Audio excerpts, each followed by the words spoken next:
All right, on with the show. This is it.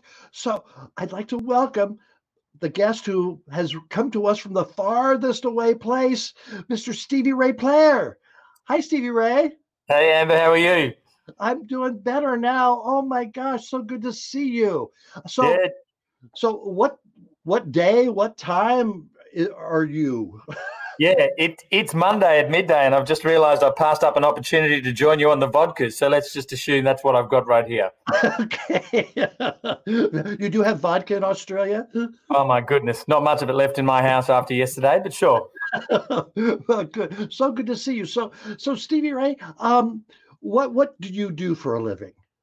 So my full-time job is I'm a baker, or our family have a century-old bakery that I head up, and with my brother. You can see this here on the screen. So we just finished on our Halloween sort of campaign, and I've been doing that forever. My sort of brother and I started in the bakery when we were 7 or 8, sweeping the floors, just like you do when you are bakers.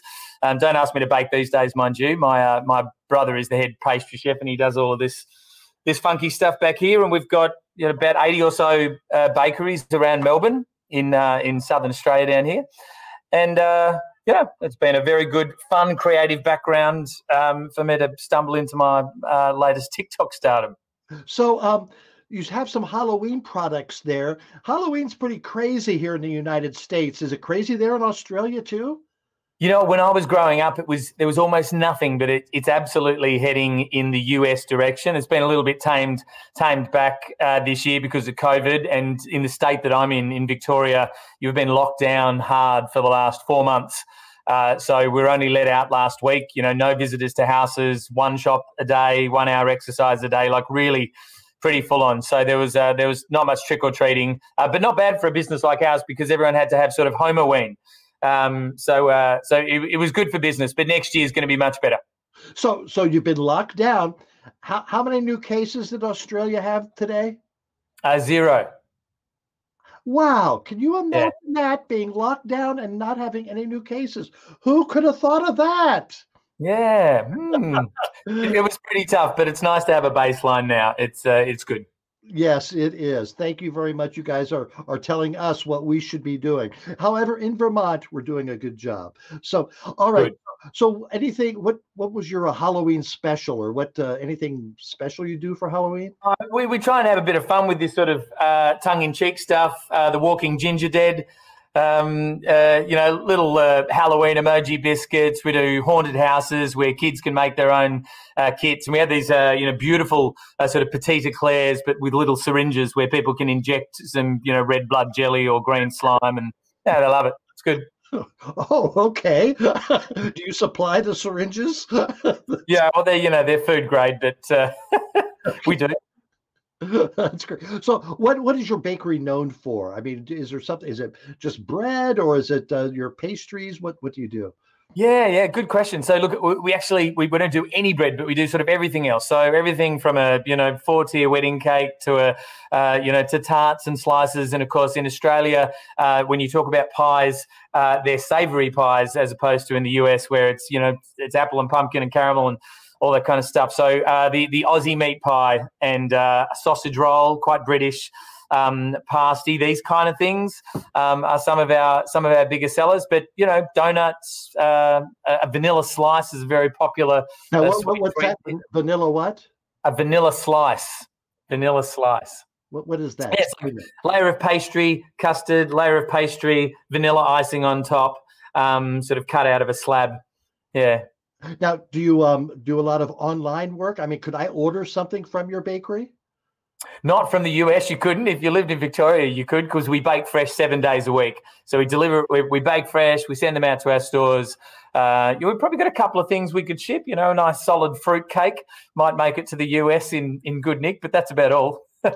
I'm always up for a good fruit cake. I bet you are. So, all right, the reason we got in contact with you is because of something else that you do, and you mentioned it earlier about TikTok. Yeah. Show that film clip. Let's get some proper music. Let's get some proper music and some proper fun here, because this is cool. Baking people happy. Get it? Baking people happy. That's the motto of Victorian company Ferguson Plarre Bakehouses. Your jokes have not got better. But while lockdown has stopped some of the baking, Steve and the singing CEO wasn't going to let it stop the smiles, coming up with a creative way to cheer up his employees and customers. I'm isolated here at home. I'm living my life on my phone. I got the freezer double stacked, got a roasting packs. Had a fight at Coles with a guy want me to back. Super fragile, isolated, I'm in a psychosis. The government, they locked us down and now I feel atrocious. Working home and trying to teach the kids, it leaves me nauseous. Super fragile, unrealistic and a little torturous. And I have to be sure when I walk out that door, you stay 2 meters from me, oh yeah. Oompa, loompa, doobity-doo. I've got a COVID puzzle for you. Standing 2 meters back is the key. If you are wise, you'll listen to me. What do you get when you're standing too close? I'll tell you what, it's a corona dose. And if everyone isn't wearing a mask, what do you think will come of that? You won't like the look of it.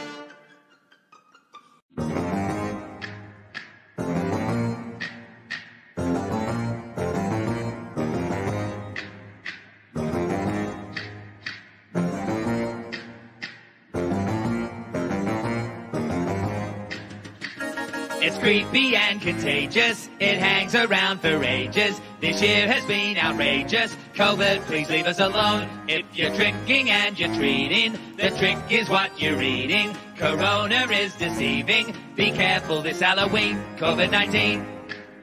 This Halloween. COVID-19. This Halloween without a vaccine. Next Halloween, we'll make you scream.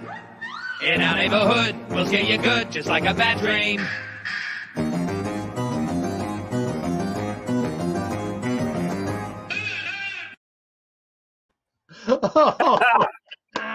How much fun is that? It's been a lot of fun. It's been a lot of fun. So did you do any type of that stuff before COVID? Yeah, not video stuff. Look, I've got I used to play in I still play in a band actually, so I've been around music a fair bit.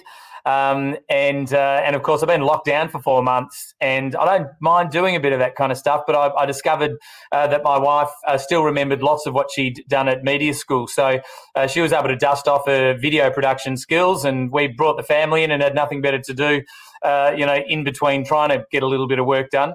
And it got better and better, and the production got a bit better, and it's been a great way for us to connect with our customers, even though some of them haven't been able to come out and visit us and buy a coffee or a cake. And it's become a bit of a forever thing now. It's been a lot of fun. Of course. Oh my gosh, that is so cool. And you got your kids involved. You know, most kids would say, "Oh, Dad, I don't want to do that." But it looked like they were enjoying it. Yeah, they had a ball. I'm lucky that they're 8 and 5, and they're maybe 3 or 4 years off being so embarrassed by me that they might kick me out of the house. So I'm doing it while I can. Oh, that is so cool. So do you see you doing something else? You know, I mean, COVID not going to last forever, you know, so do you see continuing on with this or doing something else? Yeah, I think so. The marketing guys in our business did a great job. It was called Corona Okie, and once a week we'd launch this thing. So it'll become something else Okie. There's a couple of Christmas carols I've written. That'll be Jolly Okie. And I think, but we'll dial them back. You know, we won't do it every week, but it might be Easter or Christmas. The business trying to take advantage of the fact that they've got a CEO who is a bit of a show off and doesn't mind doing this stuff. And why wouldn't you? And with social media being so important for business these days, there's been a lot of really positive feedback from our staff as well as our customers who are saying, hey, it's so nice to see a CEO lead from the front, or for our young employees who are like, I'm so proud to work for this business, because you're happy to embarrass yourself in public on social media, and it says, and it talks to bakery, because what is bakery other than really getting a little dose of sunshine? I'm not selling broccoli here, right? People don't need 3 donuts a day unless they've got a pretty tight gym membership going on. So they're buying a bit of happiness, and this is just a natural extension of that. So how many employees does your company employ? We've directly in our business, we've got a big bakery that makes everything for our stores and some head office teams. So we've got about 200, but across the 80 stores, there'd be maybe 1,000, 1,200 people. Wow. Yeah. Good for you. And I understand you have an interesting United States political story. Yes. I was talking to Russell the other day, and when we go through the history books of the business, back in 1966, my grandfather, so the second generation in our business, was asked to make cakes for President Lyndon Johnson, who was visiting Australia. And I remember, my grandmother telling me this story where, they had to make these little petite cakes that my family were famous for, and she jumped in a little Ford Prefect and had security either side of her car and drove up to Air Force One and hand delivered cakes to President Johnson. Yeah. How cool. Now, what would you make for our current president if he would happen to come to your country? Oh, dear. Oh, Donald Trumpkin. That was my Halloween Halloween trivia name on the weekend. But I don't know. That's most of the ingredients in our bakery are good, so I have to bring some other ones in. Well, thank you so much, Stevie Ray. It's been great talking to you. We'll have you back on for the quiz. Brush up Awesome. Broadway. All right. Thank you very much, Stevie. All right.